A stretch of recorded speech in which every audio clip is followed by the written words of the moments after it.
मनोहर पर्रीकरजी जे पयल्या फावटी आमदार जे जाले आणि ज्या प्रकारचे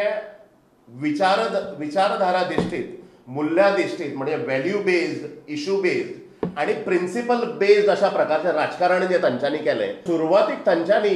पणजेन जे पयलीं 2 कॅसिनोज जे आशिल्ले तांच्या विरोधान एक मोठी मशाल मिरवणूक सगळे पणजेकारांची अशी वेल्ली आणि हांकां कझिनोक आतां समजा मांडवींतले काडिना जाल्यार आमी हे रण माजयतले आणि हाचे परिणाम वायट जातले, सगळो समाज जो आसा अशा प्रकारची हे सगळी ती आमकां खबर आसतली. सो तांचोच आदर्श घेवन आतांची पिढी जी आसा, पण राजकीय पक्षातर्फे आंदोलन न्ही तर रायझिंग गोवन्स हे सामाजीक संघटन जे आसा ताज्या तर्फे एक मशाल मिरवणूक जी आसा ती 13 तारखेक ह्या कॅझिनोवाले जे आसात सगळे जे आसात तांच्या विरोधान आणि तात्काळ तांच्यांनी आमची मांडवी नदी जी आसा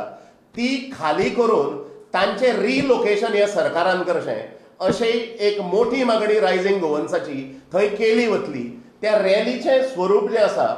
ते 13 एप्रील संघ आझाद मैदानाचेर सगळे लायक मायंडेड लोक जमतले